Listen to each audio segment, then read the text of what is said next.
Listen. Listen to the words of those who spoke before you. Think about all the things they had to do.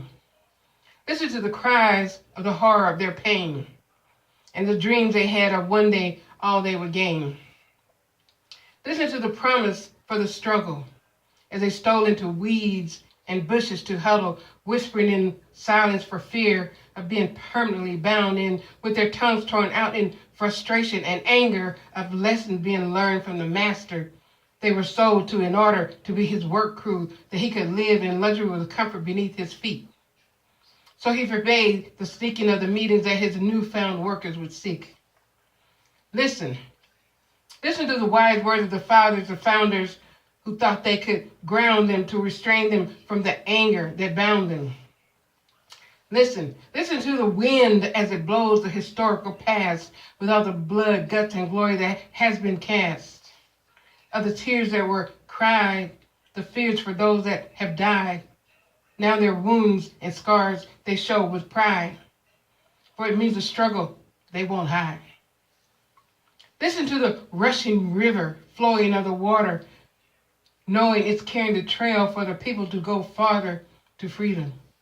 For the rustling of the leaves, the crackling of the grass, the twitching of the broken twigs, and footsteps trampling in silence in the darkness while looking for guidance. Listen. Listen to heavy breathing of fear coming out in whispers for only them to hear that's closest to you.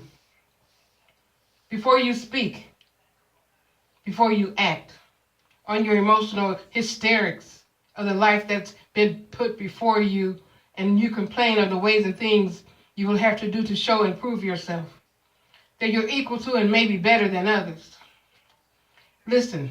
Listen to the word of those who spoke before you. Think about all the things they had to do. Listen. Listen to the cries for the horror of their pain and the dreams they had of one day all they would gain.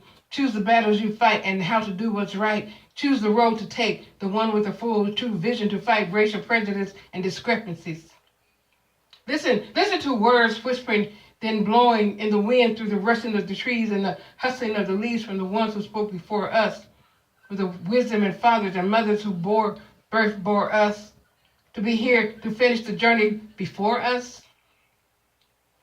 Listen. Listen to those forced to come to the democracy, but instead lived in its mockery of freedom and justice for all, because they were designated as animals to be stored and stashed in huts and cages, and how their anger still rages through the generational stages of lives come and gone. When we fight for fairness and equality, listen to the words of those who spoke before you. Think about all the things they had to do. Listen. Listen to the cries for the horror of their pain and the dreams they had to one day all they would gain. Listen to the promise of the struggle as they stole into weeds and bushes to huddle, whispering in silence or for fear of being permanently bound, with their tongues torn out in frustration and anger of lessons being learned from the master they were sold to in order to be his work crew, that he could live in luxury with comfort beneath his feet. So he forbade the sneaking of the meetings that his newfound workers would seek. Listen.